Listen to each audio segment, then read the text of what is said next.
dire qu'on aime les animaux, c'est passer un petit peu pour un concon. Et la meilleure preuve, c'est que en matière de podcast, le thème animaux fait partie de famille enfants. Enfin, tu vois, c'est vraiment le truc qu'on raconte aux enfants pour s'endormir. Et c'est un vrai drame.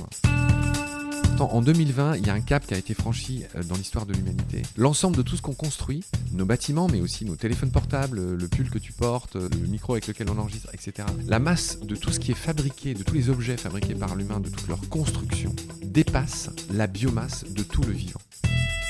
Invertébré, c'est quand même fou d'avoir fait cette espèce de groupe animal fourre-tout avec tout ce qui n'a pas de vertèbre. Tu vois, c'est définir quelque chose en négatif. Moi, ce que j'écris dans le bouquin, et j'espère que ça fera sourire celles et ceux qui vont lire ça, c'est que comment vont nous définir les insectes ou les éventuels céphalopodes qui auront pris le relais de l'espèce humaine une fois qu'on aura réussi à flinguer toute la planète. Est-ce qu'ils nous auront définis comme inanténés, on n'a pas eu les antennes pour deviner ce qu'on allait faire, comme inharmonieux parce qu'on n'a pas réussi à vivre en harmonie avec ceux que j'appelle très sérieusement nos frères et sœurs du vivant, ou comme des insupportables, enfin bref.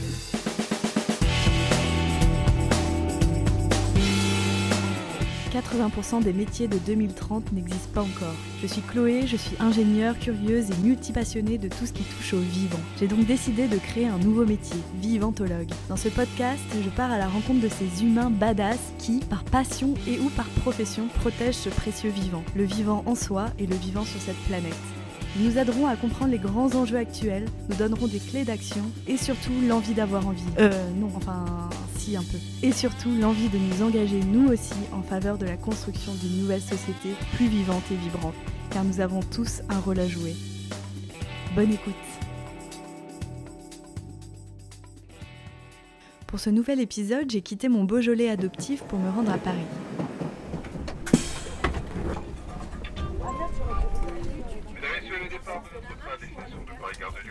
En ce dimanche matin, j'avais rendez-vous avec Marc Mortelmans. Marc est journaliste, naturaliste et il est connu pour être l'hôte du podcast Baleine sous gravillon et de ses 3 petits frères Combat, Nomen et Petit Poisson deviendra podcast. Il anime également Mécanique du vivant sur France Culture. Nous nous rencontrons dans le cadre de la sortie de son premier livre pour en finir avec les idées fausses sur le monde vivant, des éditions de l'Atelier, disponibles en librairie depuis le 19 avril. Dans cet épisode, il sera question du vivant et non de nature. Car la nature, c'est celle qu'on repousse au second plan, en périphérie, de nos villes et de nos vies. Il s'agit d'une nature à la demande, un décorum pour nos balades du dimanche ou pour nos évasions lointaines de vacances. Là, la nature est recherchée, espérée, fantasmée. Une nature grandiose, abondante, colorée, source d'émerveillement et de respiration. Le reste du temps, c'est un peu loin des yeux, loin du cœur. Un imaginaire primitif, arriéré, dangereux, cruel, vecteur de maladies, source de problèmes qu'il vaut mieux contrôler avant qu'elle nous contrôle. Bah oui, après tout, pourquoi donc protéger cette fameuse nature quand on a de la nourriture à profusion, de l'eau potable en tournant le robinet, de la lumière en appuyant sur un bouton? Tout ça, c'est bien grâce à l'intelligence humaine et non à la nature, ça se saurait, pas vrai? Oui, nous avons bel et bien perdu le lien. Il y a pourtant l'amour presque universel des enfants pour les animaux qu'on abreuve de lectures fantastiques et d'images colorées le soir avant de se coucher. Mais au moment de choisir un métier, une orientation pour la vie, il s'agit de devenir sérieux. Aimer les animaux, c'est un peu concon à partir d'un certain âge. À mon époque, quand tu t'obstinais à aimer les animaux, c'était vétérinaire ou pas grand-chose d'autre. Alors évidemment, quand on découvre le travail de Marc Mortelmans, cet amoureux des animaux et du vivant, ça vient réveiller un vieux rêve d'enfant, cette envie d'œuvrer pour les animaux et le vivant sur ce joyau de planète Terre. Au début, tu te fais toujours surprendre. Tu te dis 3 épisodes sur les abeilles sauvages et je m'arrête. Et c'est comme ça que tu te retrouves 1 heure après en train de découvrir la sexualité incroyable des pucerons ou encore l'anatomie des raimentas. Les podcasts de Marc, c'est aussi puissant que l'algorithme Insta. Il crée des gouffres spatio-temporels dans lesquels on voyage, mais à la grande différence d'Insta où on peut par mégarde perdre des neurones au passage, quand on ressort des podcasts de Marc, on ressort toujours émerveillé et inspiré. Bref, vous l'avez compris, j'ai la chance de rencontrer Marc Mortelmans ce matin. Bonjour Marc. Et pour commencer, je laisse Marc se présenter. Alors qui je suis? Pour répondre à ta question, je suis un mec de 52 ans qui a fait beaucoup de choses dans sa vie et qui est passionné du vivant depuis qu'il est môme, comme beaucoup de gens. Je parle de moi à la 3e personne. Donc voilà, j'ai fait pas mal d'études différentes dans ma vie au grand désespoir de mes parents. J'ai commencé par faire l'agro, j'ai fait maths sup, maths spé, bio.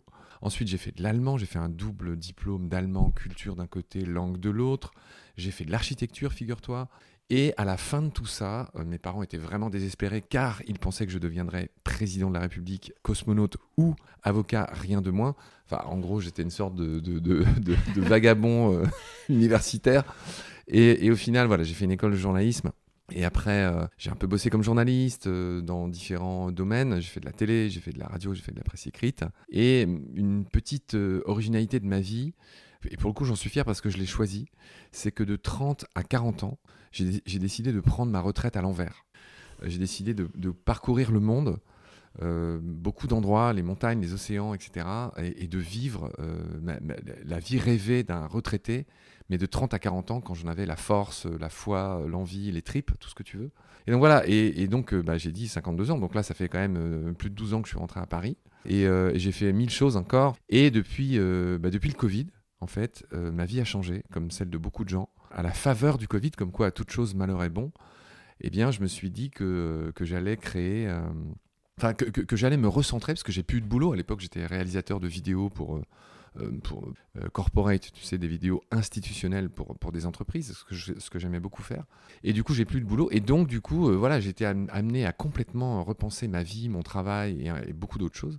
Et donc, c'est à la faveur de ça que j'ai créé Baleine sous Gravillon. Et en fait, j'ai eu l'impression que c'était l'aboutissement, finalement, de beaucoup de choses de ma vie. Parce que j'ai bossé comme prof de plongée. Tu vois, c'est drôle. Il aura fallu 50 ans pour que je fasse ce pourquoi je pense je suis fait. C'est-à-dire juste faire tout ce que je peux pour raconter ce vivant qui, moi, m'émerveille, mais c'est loin d'être le cas de tout le monde. Tu l'as dit toi-même, et ton intro était très bonne. Comment dire qu'on aime les animaux, c'est passer un petit peu pour un concon. Et la meilleure preuve, c'est que en matière de podcast, le thème animaux fait partie de famille, enfants. Enfin, tu vois, c'est vraiment le truc qu'on raconte aux enfants pour s'endormir. Et c'est un vrai drame, mais j'imagine qu'on va en parler à la suite. Ce que j'avais envie de dire aussi en introduction, c'est que c'est Hugues Mouret, directeur scientifique de l'association Arthropologia, que j'ai eu la chance d'interviewer pour mon premier épisode, qui m'a donné cette chance incroyable de me lancer, qui nous a mis en relation. Je profite pour dire que vous avez co-créé ensemble une série de 12 épisodes de 15 à 20 minutes qui se dévorent sur les auxiliaires de culture. C'est passionnant, c'est très instructif et c'est disponible sur vos plateformes respectives à tous les deux. Rentrons dans le vif du sujet. Nous nous rencontrons donc dans le cadre de la sortie de ton premier livre, on rappelle le titre, Pour en finir avec les idées fausses sur le vivant, des éditions de l'Atelier, disponible en librairie depuis le 19 avril. Quelle était ton envie, ton objectif en écrivant ce livre ? Alors, je dois dire que j'ai eu la chance surtout depuis que je fais ces émissions à France Culture, là je suis entre guillemets en pourparlers avec une douzaine d'éditeurs. Qui depuis que je fais Mécanique du vivant sur France Culture m'ont contacté, et donc il y a plein de projets qui sont en cours. Et je dois dire que c'est un peu comme le reste de la dizaine d'autres éditeurs, j'ai été contacté par Gaëlle, que j'embrasse à ce micro, donc la patronne des éditions de l'Atelier, qui m'a proposé de faire ce livre. Et je vais essayer de te la faire très courte. Elle a été un peu roublarde, et j'adore les gens roublards, malins, on va dire. C'est-à-dire qu'au départ, on devait faire ensemble un jeu de cartes à destination des enfants pour les écoles. Tu vois, au lieu de faire des Pokémon, en gros, faire des cartes qui racontent le vivant à destination de l'enseignement des enfants. Donc ça, c'est un des autres projets qui me tient à cœur. Il est en cours. Et Gaëlle m'a dit, pour la sortie de ce genre de jeu, ça serait vraiment génial, à tout point de vue, que tu fasses aussi un livre. Et on a commencé à se dire, mais qu'est-ce que je pourrais faire ? Et là, et vu qu'elle a une collection qui préexiste à ce livre, qui s'appelle justement « En finir avec les idées fausses sur », de manière assez naturelle, moi, la première proposition que je lui ai faite, c'est on pourrait faire « En finir avec les idées fausses sur le vivant ». Il y en a légion, il y en a des masses. Et pour moi, c'était aussi l'occasion, moi j'ai vu ça comme une occasion aussi de balayer devant ma porte et de rectifier beaucoup de choses que je dis mal, que je raconte mal, que je sais mal. Et c'est peut-être un des aspects les plus importants de ce que j'avais envie de te dire aujourd'hui. C'est que, tu vois, je suis très heureux d'avoir mis dans l'introduction que moi, je ne suis pas scientifique, je ne suis pas bardé de diplômes. Moi, je suis un curieux éternel qui cherche, qui se renseigne. Et si je dis ça, c'est parce que je pense que justement, la plupart des gens ne sont pas assez curieux, je trouve. Moi, j'ai plein de défauts, mais j'ai pas celui de ne pas être curieux. Et ce que je vends, entre guillemets, c'est un mot horrible dans ce livre, c'est le fait justement d'être curieux et de vérifier par soi-même. Le livre finit par un chapitre sur les fakes, Et tu vois, je suis consterné de voir à quel point les faits, mais qui sont énormes, enfin qui sont ridicules, qui sont grotesques, sont partagés des milliers de fois plus que tous les gens qui se donnent la peine d'écrire des trucs sérieux et tout, qui sont pratiquement jamais lus. Donc ce livre, c'est un peu contre ça. C'est un peu pour dire réveillons-nous, soyons curieux, vérifions par nous-mêmes. Ce livre est une très modeste et très imparfaite aide pour ceux qui auraient cette démarche. Tu le dis dans beaucoup d'interviews, nous sommes une société qui avons perdu le lien avec le vivant. Tu cites aussi beaucoup le commandant Cousteau avec cette phrase célèbre « On aime ce qui nous a émerveillés et on protège ce qu'on aime ». Il y a 75 chapitres, idées fausses dans ton livre, que tu expliques, précises, réfutes, illustres. On retrouve ta patte, des chapitres courts, riches d'informations scientifiques, avec beaucoup d'illustrations du vivant. J'en ai sélectionné quelques-unes pour notre voyage de ce matin, avec cette invitation de reconnexion à l'émerveillement lié au vivant. Pour commencer, j'avais envie de replacer l'humain à sa juste place, si tu veux bien.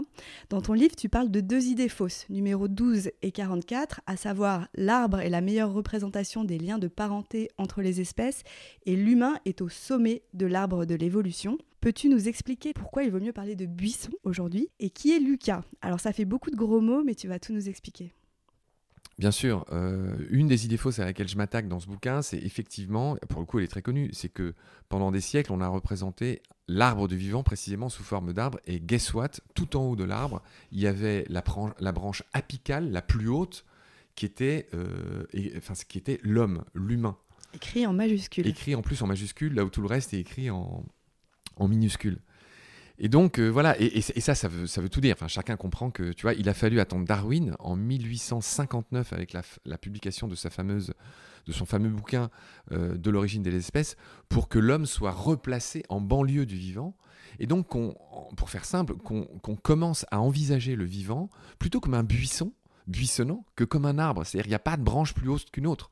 Et en fait, le Lucas dont tu parlais, entre une amibe, une truite, toi, moi et un sapin, on a tous, c'est quand même fou, le même ancêtre commun qui s'appelle en effet Lucas, qui devait ressembler à quelque chose comme une bactérie, et qui signifie Last Universal Common Ancestor, donc le dernier ancêtre universel commun à tout le vivant, qui lui-même n'est pas le tout premier vivant qui a existé.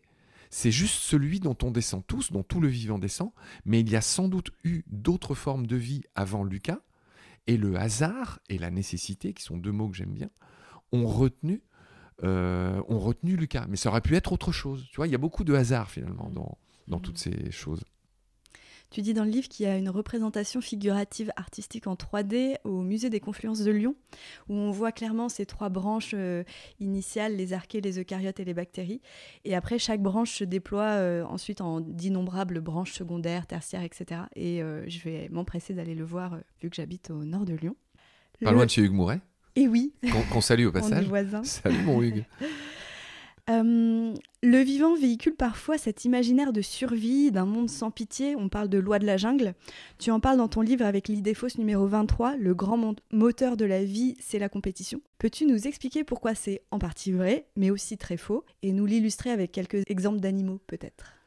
Tout le monde a en tête cette histoire de compétition, tu sais, le struggle for life, la lutte pour la survie, la loi du plus fort, toutes ces choses, et donc qui s'illustre par la compétition. Mais en fait, les rapports entre les différentes espèces du vivant sont bien... Enfin, il y a bien d'autres modalités que ça. Et il y a un schéma qui les résume bien, c'est celui qui consiste à mettre... Si tu veux, il y a une ligne basale où, en gros, tout est négatif, c'est-à-dire il n'y a que des désavantages, et ça, c'est la compétition. Donc, tout en bas de cette échelle des interactions, tu as la compétition qui ne provoque que des désagréments pour une espèce A et une espèce B. Mais tu vois, quand tu as, par exemple, ensuite, la relation suivante s'appelle l'amensalisme.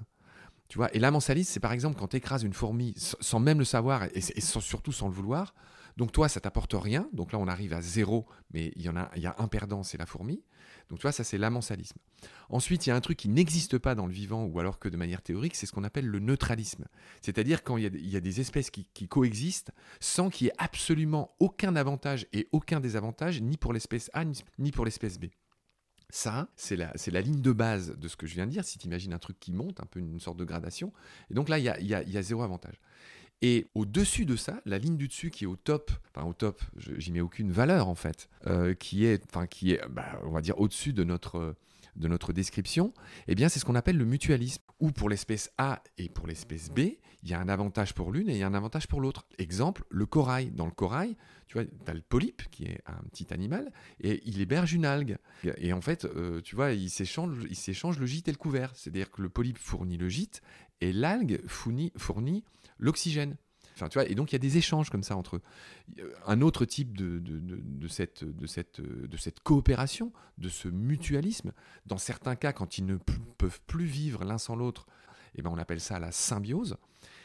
Bah, le corail est une symbiose, celui que j'ai dit avant. Il y a aussi le microbiote. Alors on a tous, on a du mal à s'en rendre compte, mais on a tous, enfin toi sans doute moins que moi, mais moi qui pèse 85 kilos, j'ai entre 2 et 3 kilos de bactéries à l'intérieur de mon ventre. Toi tu en as sans doute entre un peu moins, autour de 2 kilos. Donc effectivement, et ces bactéries nous sont essentielles. Elles nous aident à dégrader tout notre bol alimentaire, etc. Et elles ne pourraient pas vivre sans nous, ces bactéries. Enfin, et inversement. Et inversement.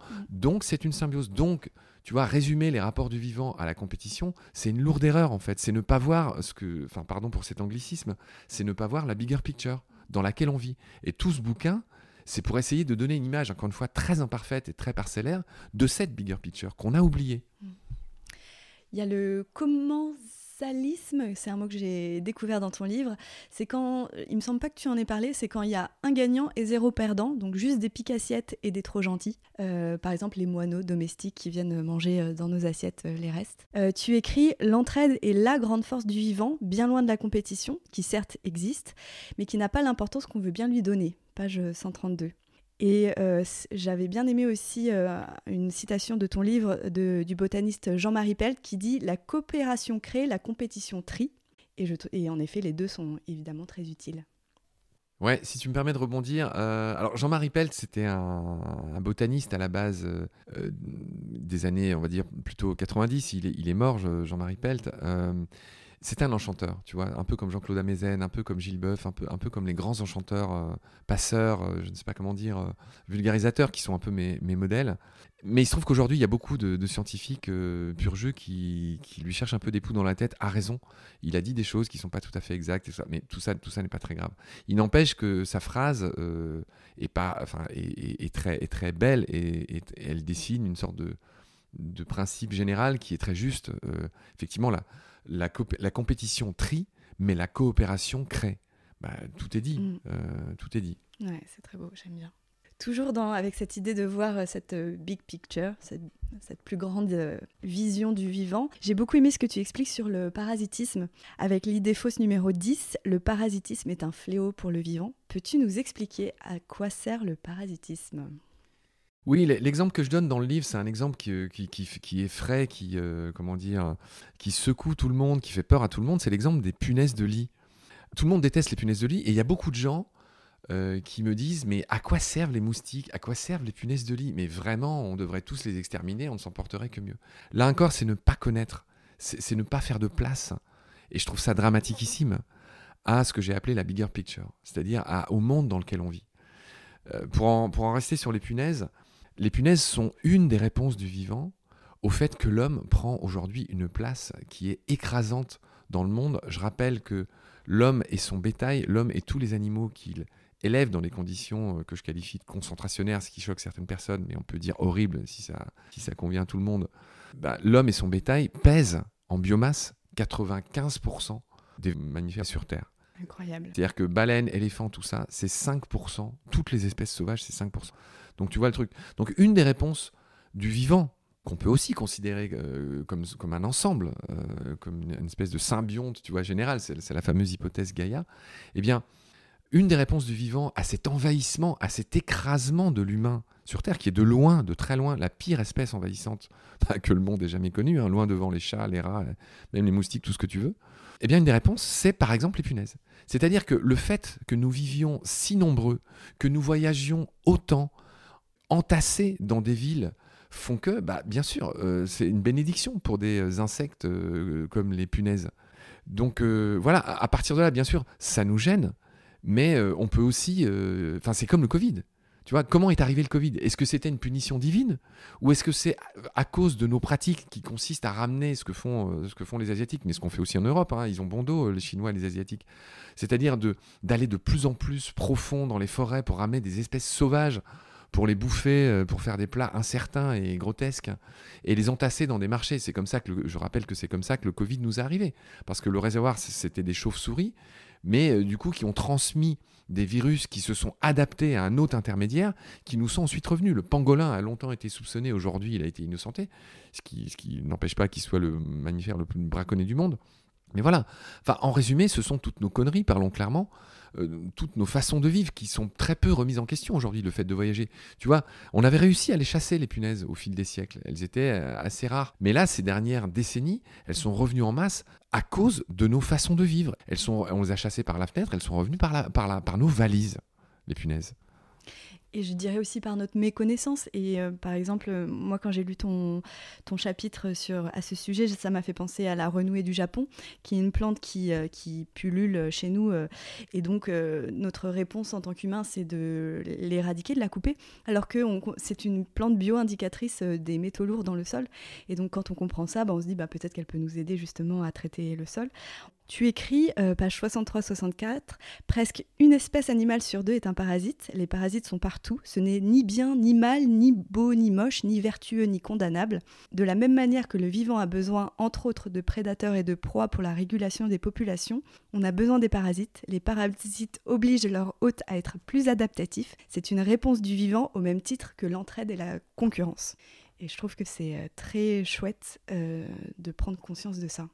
Ouais, si tu me permets, juste pour ajouter que, tu vois, par exemple, sur France Culture, j'ai fait une émission sur les abeilles sauvages. Tout le monde connaît l'abeille à miel, mais personne ne sait qu'il y a 1000 espèces d'abeilles en France, 2000 en Europe, 20 000 dans le monde. Sur ces 1000 espèces françaises, 1 sur 5 est une abeille coucou. C'est-à-dire une abeille qui pond ses œufs dans, en gros, les nids des autres, qui sont le plus souvent, 7 espèces sur 10 sont solitaires et vivent dans un trou du sol. Hein. Les abeilles, elles sont loin de toutes vivre en colonie, tu vois. Et voilà, c'est juste pour dire que 1 sur 5 est une espèce coucou. Et donc effectivement, le parasitisme est absolument partout. C'est ni bien ni mal. Et ils ont aussi un rôle d'évidence. Ils régulent des populations, les parasites. Ils sont pas là. Et tu vois, c'est pas une punition divine. Ça serait vraiment idiot de ne voir ça que comme ça. Dans ton livre, tu expliques pourquoi le vivant est mal fait et cruel, mais aussi pourquoi il est bien fait, avec plein d'exemples passionnants. Le vivant, c'est aussi des émotions, du rire, du rythme, du son, de l'amour. Prochaine idée fausse numéro 38, le rire, entre autres, est le propre de l'humain. Peux-tu nous expliquer les mécanismes du rire parmi le vivant et nous donner un exemple d'animaux qui utilisent le rire ? Oui, alors avant, je voudrais préciser un peu ce que tu dis. Quand tu dis que je dis que la nature est belle, moche ou cruelle, ce sont justement... Les titres de chacun des chapitres sont des idées fausses. Oui. Donc dire ça... Oui, c'est faux. Je le précise, je sais bien que tu as bien compris, mais je le précise. Tu fais bien de le dire. Dire ça, ça serait une erreur. C'est justement de l'anthropomorphisme. La nature n'est ni rien, n'est ni belle, ni moche, ni cruelle, ni généreuse. La nature est, comme toi, comme moi, comme ceux qui nous écoutent, c'est déjà grandement suffisant. Pardonne-moi, du coup, c'était quoi ta question ? Le rire. Alors, il se trouve que en plus des livres, parfois on me demande de faire des articles sur un certain nombre de choses. Et là, je rends hommage à la Tribu du Vivant, qui est un magazine auquel je collabore, qui m'a demandé de faire un dossier sur le rire. Le rire, c'est un peu pareil. Il y a une étude très sérieuse récente qui a expliqué que de nombreuses espèces riait. Alors bien sûr, elle ne rit pas en s'esclaffant comme le font les humains et en produisant du son et avec les lèvres qui s'écartent, etc. Mais il y a plein d'espèces, des éléphants aux pies australiennes, en passant par toutes sortes d'autres de mammifères ou d'autres oiseaux, etc., qui rient. Je renvoie au bouquin pour avoir une liste plus exhaustive. Moi, ce qui me fascine dans cette histoire de rire, c'est son histoire. C'est-à-dire que chez les primates, en tout cas chez les primates, mais sans doute chez d'autres animaux, le rire provient du recyclage d'une attitude de crainte, de peur et de menace. Et chacun va s'en rendre compte quand un chien veut se faire menaçant, il montre ses dents. Il retrousse les lèvres et il montre ses dents. Eh bien, on pense que pour les premiers primates, le rire serait un signe de peur et de menace recyclé, puisque les primates aussi, je pense aux chimpanzés, quand ils sont stressés, je suis en train de le faire, là, tu vois, je te vois sourire, montrent leurs dents. Et c'est une manière de dire, attention, si tu m'emmerdes trop, je vais te mordre. Tu vois, et c'est drôle parce que finalement, c'est une sorte de je dépose les armes à l'entrée du saloon, le fait de s'ouvrir. En tout cas, il pourrait venir de là. Et je trouvais ça assez fascinant de raconter ça. Et c'est ce que tu es en train de faire? Tu Bah te oui. sens stressé?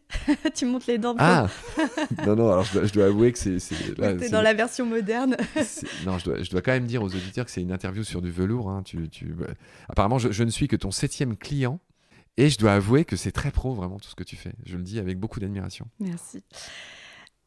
Tu écris dans ton livre au moins 65 espèces animaleries, des oiseaux comme les perruches, les cassicans flûteurs. Je vous recommande d'aller voir sur Internet, elles sont très élégantes, c'est des pies australiennes. Des mammifères, des chimpanzés aux canidés comme les renards, les chiens, en passant par les éléphants, les écureuils et les otaries. Dans un contexte de jeu, tout cela rit à leur façon. Certains halètent, d'autres sifflent, claquent des babines ou ronronnent. Les éléphants soufflent, les wapitis américains vagissent, comme les crocodiles. les Nestor Kea. Queen. Les Nestor Kea Queen. Oui, alors ça pourrait presque être les serpents qui sifflent sur nos têtes. Hein. Les Nestor Kea Queen. Ça, il faudra vraiment garder dans ton montage final, je pense. C'est Nietzsche qui disait que la vie sans musique serait une erreur. Toi qui comptes plus de 4000 plongées à ton actif, peux-tu nous parler de l'idée fausse numéro 7 ? L'océan est un monde de silence. On entend quoi sous la surface de l'eau, Marc Mortelmans ? Ah, j'adore ta question. Et en plus, c'est amené par Nietzsche que j'adore. Cette expression est extrêmement fausse, mais elle vient de ce fameux commandant Cousteau qui a trouvé ce titre pour ce film qu'il a réalisé avec Louis Malle en 1956 et qui a obtenu à l'époque le documentaire du meilleur film aux États-Unis. C'est quand même pas rien. Aujourd'hui, c'est un film qui est irregardable. Ce qu'ils font dedans, et ça, c'est un message d'espoir que je voudrais donner. Aujourd'hui, on fait plus du tout les documentaires de cette manière complètement conne et aussi cruelle. Et tu vois, malgré tout le bien que je pense du commandant Cousteau, il faut quand même rappeler qu'il a réussi à faire un film, lui, qui a eu la chance, le privilège, mais aussi la charge d'être le premier pionnier des océans à aller dans l'eau. L'histoire retiendra que cette première exploration a été une insulte qui a été faite aux vivants. C'est-à-dire qu'à un moment donné, ils s'amusent à harponner des cachalots. Ils en tuent un en lui passant dessus avec l'hélice du bateau. Du coup, il y a tous les gros requins longimanes du coin qui sont attirés et qu'ils massacrent. À un moment donné, ils font un inventaire de récifs avec de la dynamite. Bon, tu vois, ces façons de faire, qui étaient celles des premiers explorateurs de l'océan, à qui on doit rendre hommage d'avoir rendu ça possible, mais qu'on doit critiquer pour... C'est vrai, ils auraient pu faire autrement, ils auraient pu être plus respectueux du vivant, et ça raconte aussi quelque chose. Bon, aujourd'hui, tout ça, c'est fini. Maintenant, les photographes, les documentaristes se font les plus discrets possibles, et ça, c'est une bonne nouvelle que je tenais à partager avec toi. C'était quoi le début de la... On entend quoi sous l'eau ? Ah oui, on entend quoi sous l'eau ? Là aussi, je vais essayer de faire simple. Il y a un chercheur belge que j'adore, Éric Parmentier, qui est pionnier en la matière, qui au début cherchait les espèces qui faisaient du bruit sous l'eau. Et il a fini par dire que sur 800 familles de poissons aujourd'hui, on cherche les espèces de poissons qui n'en font pas. Les poissons font du bruit avec de multiples modalités. Elles peuvent jouer du tam-tam sur leur vessie natatoire, qui est une poche de gaz qui leur sert à se stabiliser dans l'eau. Il y en a qui font du bruit avec des dents pharyngées. Enfin bref, en gros, ils grincent des dents. Il y a 1000 modalités pour faire du son. Et en fait, c'est très connu. Les pêcheurs, par exemple, y compris en Gironde, pêchent le maigre, donc c'est de la famille des cyanidés, en collant leur oreille sur le fond de leur barque. Parce que, voilà, au moment de la reproduction, ces poissons font beaucoup de bruit. Il faut aussi que tu saches que, tu l'as lu sans doute dans le livre, qu'à une époque, je crois que c'était dans les années 80, il a failli y avoir une guerre entre la Suède et la Russie, parce qu'il y avait des bruits bizarres dans l'eau qu'on prenait pour des sous-marins russes, et en fait, c'était des pets de harengs. Ce qui a fait l'objet d'un prix Ig Nobel. Je ne sais pas si tu connais ce prix Ig Nobel, qui est une sorte de satire de recherche sérieuse et voire prometteuse, mais qui sont comiques. Et ces histoires de pets de harengs a fait l'objet d'un prix Ig Nobel, qui est décerné chaque année. Et voilà, mais le son de loin le plus fort, le plus puissant du vivant, bah tiens, je te pose la question, est-ce que tu te souviens ce que je dis dans le bouquin ? Je me souviens plus. Eh bien, le son le plus puissant du vivant de loin, c'est celui du cachalot, qui émet des clics à 230 décibels, à 1 mètre. Ce genre de clics sont au-delà des 194 décibels, c'est-à-dire ce ne sont plus des sons, mais des ondes de choc qui tueraient un homme à 1 mètre. Ça n'est évidemment jamais arrivé. Ce sont des clics qui servent au cachalot à abattre des proies, ce qu'ils parviennent très bien à faire grâce à cet outil incroyable. J'adore. Pour finir cette première partie, j'avais envie de finir sur l'amour qui fait tourner ce monde, dit-on. Pourquoi tu dis dit-on? Dit-on. Bah, je sais pas. Parce que toi, tu n'as pas eu la chance de le vérifier. Je te charrie, bien sûr. Qu'en est-il de l'idée fausse? Donc c'est une idée fausse que tu expliques. 39, l'homosexualité n'existe pas dans la nature. Que peux-tu nous dire sur l'amour, l'homosexualité ou la sexualité dans la nature, en quelques mots, quelques exemples? Là encore, il y a une histoire de bigger picture, de plan d'ensemble, je ne vais pas toujours dire cet anglicisme, que la plupart des gens ignorent, et c'est bien dommage. Toutes les sexualités, toutes les pratiques, toutes les déviances, toutes les parentalités sont dans le vivant, et bien plus que chez l'humain. Donc, tous ceux qui disent que l'homosexualité n'existerait pas dans la nature parce que, entre guillemets, elle ne servirait à rien, se mettent l'omoplate dans l'œil jusqu'au doigt.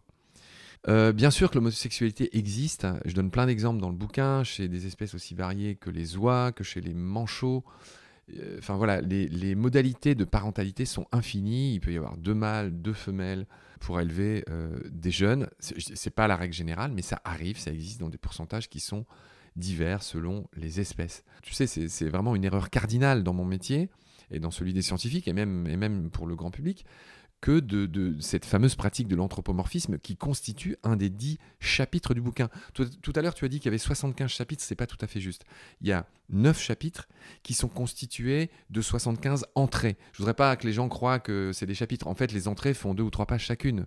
Moi, c'est ce que j'appelle un bouquin de chiottes, je le dis avec un grand sourire. C'est typiquement le genre de livre que tu peux ne pas lire de A à Z. Tu peux lire une idée dans le bus, et même tu peux en lire 2-3 dans le bus dans un trajet d'1 quart d'heure. Tu vois ce que je veux dire? Carrément. Je pense que c'est vraiment un livre qu'on peut poser, reprendre, qui nous accompagne, qu'on vérifie une information, on illustre... D'où le bouquin de chiottes, c'est-à-dire que tu peux lire aux toilettes à chaque fois que tu vas... Non mais moi j'aime bien lire ça. D'accord. Non, parce que j'aime bien tout ce qui est pratique. Et justement aller à rebours de cette espèce d'élégance qu'on voudrait se donner pour ci ou ça, alors qu'en fait, tu vois bien à travers tous les exemples que... Tu vois, il y a justement une entrée sur les déjections des animaux. Il y a plein de gens qui trouvent ça sale et dégueulasse et tout ça, alors que dans le vivant, il y a pas de déchets, contrairement à nous.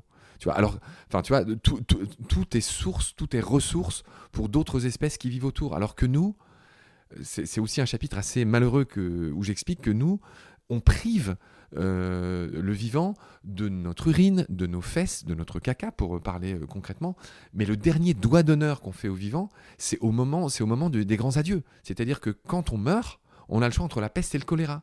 C'est-à-dire être incinéré, 230 kilos de carbone, ou être enterré en tout. Tu vois, ça provoque 830 kilos de carbone. Alors qu'on pourrait tout à fait composter nos corps. C'est une pratique qui serait très salutaire aux vivants. Mais alors que 6 Français sur 10 se disent pour une mort régénérative, eh bien, l'immense majorité de nous autres, quand on meurt, eh bien, c'est un problème qu'on impose aux vivants qui nous a prêté absolument tout ce qui compose nos corps. Toutes nos molécules sont prêtées par le vivant. Elles devraient pouvoir retourner au grand cycle de la vie. 6 Français sur 10 se disent pour. Mais alors par contre, à l'heure de composter leur corps, là, je pense qu'il y a encore plusieurs décennies qui seront nécessaires pour franchir ce pas, qui est encore le produit, tu vois, d'une bête posture liée à plein de choses, la religion, le fait de sacraliser les corps, l'homme, etc. Alors que la meilleure manière de le sacraliser, ça serait de rendre au vivant ce qu'il nous a prêté, tout simplement.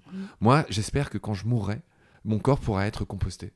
J'espère que des arbres pourront pousser grâce à mes molécules, voilà. C'est Hugues Morey qui dit qu'il faut réensauvager tout ce qu'on peut. Et je trouve que nos cimetières sont particulièrement déprimants. Je me dirais, on pourrait faire des réserves naturelles sublimes où on passe le reste de notre vie, de notre mort dans ces espaces-là. C'est triste à mourir, selon moi. C'est beau ce que tu dis, le reste de notre mort. Et je crois que tu as fait un épisode, des épisodes, je ne les ai pas encore écoutés, sur l'humusation. C'est ça, il me semble. Ouais. C'est ce retour à la terre. C'est exactement ça. L'humusation, c'est le nom qu'on donne à ce compostage humain, parce que tu imagines bien que compostage humain, et je fais partie d'une asso que je vais citer. Je fais partie d'une asso qui a un nom fantastique qui s'appelle Humo Sapiens. Humo Sapiens, tu vois la référence à humus. En fait, ce qu'il faut savoir, tu vois, c'est que de manière assez étonnante, le mot humanité a la même racine qu'humus. En gros, la terre. Tu vois, tu es poussière et tu redeviendras poussière. On le porte dans notre beau nom d'humain. C'est la même racine indo-européenne qui a présidé à la création de ces deux mots. C'est quand même un symbole incroyable. Et pourtant, ça, tu vois, ça fait partie des choses que j'aime rappeler. Trop bien. Du coup, pour finir sur donc ce chapitre sur l'amour, on apprend vraiment des choses incroyables. Le blob aussi, moi j'ai appris qu'il existait une espèce où il y avait plus de 2 types comment on appelle ça? Deux types sexuels. Sexuels, C'est-à-dire voilà. que chez l'humain, il y a monsieur et madame, il y a le mâle et la femelle, chez beaucoup d'espèces aussi. Chez le blob, il n'y a pas 2, mais 720 types sexuels, qui ne sont pas tous compatibles. Donc, ce qui est un gage de brassage des gènes qui est autrement plus, je ne sais pas comment dire, plus productif que nous. Passionnant. Nous sommes donc assez étrangers à ce vivant et pourtant nous dépendons de lui comme un maillon à part entière de cet écosystème. Tu parlais de l'hypothèse Gaïa. Les insectes pollinisent ce qu'on mange, les vers de terre et les champignons recyclent la matière organique qui nourrissent nos cultures, les arbres infiltrent l'eau en profondeur dans nos nappes. Notre eau potable, c'est 2/3 issue des nappes phréatiques. La nature nous rend des services écosystémiques, c'est l'idée fausse numéro 45 de ton livre. Peux-tu nous expliquer ce que ça veut dire? Pourquoi tu la qualifies de fausse dans ton livre? Alors là, je dirais, on est à la frontière de la tétrapilectomie, c'est-à-dire du coupage de cheveux en 4. C'est une blague. Qu'est-ce qui se passe? C'est que il y a des scientifiques inspirés qui, il y a une cinquantaine d'années, ont décidé de combattre le mal par le mal et d'expliquer à celles et ceux qui nous dirigent et à celles et ceux qui dirigent les entreprises que la nature, tu as prononcé le mot nature, on aurait pu y revenir, mais dès qu'on parle de nature, c'est ne pas se mettre dedans, c'est la grande différence avec vivant. Bref, ces pionniers, un peu malins, un peu roublards, ont décidé de combattre le mal par le mal et d'expliquer aux décideurs que la nature, qu'on néglige tellement, nous rend des services écosystémiques qui sont calculables, qui sont quantifiables et qu'on peut associer à de l'argent, puisqu'il n'y a que ça qui fait tourner le monde. Après, c'est assez efficace. Je dois avouer que quand on met des chiffres sur ces fonctionnalités, tout de suite, quand même, il y a des oreilles qui se tendent. Donc c'est efficace. Et ceux que ça blesse, et c'est là que je dis que c'est un peu de la tétrapilectomie, mais je les respecte, parce qu'ils sont autrement plus sages et renseignés que moi sur ces sujets, mais ceux que ça blesse, c'est ceux qui disent ou qui ressentent que faire ça, c'est encore chosifier le vivant, c'est encore le domestiquer, c'est encore l'asservir, et encore lui soutirer des services. Donc c'est à ce niveau-là que ça coince. Et d'ailleurs, l'IPBES, que personne connaît, mais tout le monde connaît le GIEC, mais personne connaît l'IPBES. C'est un peu le GIEC, l'équivalent du GIEC pour la biodiversité, l'IPBES. C'est un organisme international qui élabore toutes sortes de rapports qui nous aident à nous repérer dans la 6e extinction de masse en cours. Et bref, l'IPBES, dans ses dernières réunions, recommande plutôt d'utiliser cette nouvelle expression, les contributions de la nature. Ce qui est sensiblement différent. Je redis que ça fait un peu tétrapilectomie, il y a plein de gens à qui ça va passer au-dessus de la tête, mais tout dépend de la façon dont on s'envisage et dont on envisage le vivant autour de nous. J'ai fait cette distinction entre nature et vivant. En effet, il y en a qui vont dire qu'on s'en fout, que c'est la même chose, idem pour biodiversité. Pourtant, chacun de ces 3 mots recouvre des réalités qui sont différentes et qui en disent long sur ton appréciation du monde et de comment tu vis dans ce monde. Tu vois ? Est-ce que tu es cette espèce d'être qui a pignon sur rue et qui a le droit de vie et de mort sur tout le vivant qui l'entoure? Dans ce cas-là, tu vas parler de nature. Est-ce que tu considères que tu en fais partie? Dans ce cas-là, tu vas plutôt parler de vivant. Ou est-ce que tu fais des bilans comptables et des choses assez technocratiques? Et dans ce cas-là, tu vas parler de biodiversité, qui est un terme un peu critiqué pour ça aussi, si tu veux. C'est vrai que c'est un terme qui est très associé à des pourcentages, à des noms, etc. Donc c'est un terme qui est plus froid que vivant, qui est un mot que nous a offert, enfin en tout cas que propose Baptiste Morisot, et qui en ce moment, enfin tous les spécialistes dans mon genre, enfin je me retire parce que moi je suis pas un spécialiste, mais tous les gens comme moi, en tout cas tous les gens qui s'intéressent, préfèrent parler aujourd'hui de vivant pour les raisons que je viens de dire. Juste un petit exemple de contribution du vivant. La capacité d'épuration des zones humides fournissent par exemple un service évalué à 2 000 € par hectare. Cette idée de service écosystémique, ça me fait penser un peu au businessman dans Le Petit Prince. Je ne sais pas si tu vois ce businessman, c'est un gros monsieur avec un cigare et il se revendique sérieux. Moi je suis sérieux, je compte à longueur de journée. C'est un peu un concept pour convaincre les plus cartésiens de la planète de protéger ce vivant. C'est assez efficace quand même malgré tout. Quand on parle dessous, ça parle tout de suite. Mais on ne voit bien qu'avec le cœur, l'essentiel est invisible pour les yeux. Très rapidement, parce que le temps défile, Marc Mortelmans, est-ce que tu peux nous partager un chiffre parmi les chiffres de ton livre pour attester à quel point on est en train de tout éradiquer sur la planète? Il y en a beaucoup. J'en ai dit un tout à l'heure. L'ensemble de l'humain et de tous ces animaux qui l'élèvent dans des conditions horriblissimes pour ses besoins, voire son amusement, représente 95% des mammifères sur Terre. Donc ça dit tout. Mais ça, j'ai déjà dit. En lien avec cette même étude dont tu parles, j'ai vu que la masse des chiens sur Terre est aussi importante que la masse de tous les mammifères terrestres. Ouais. Et je trouve ça juste incroyable. Ouais. Je me dis, mais c'est fou. La masse des vaches explose celle de toutes les baleines réunies.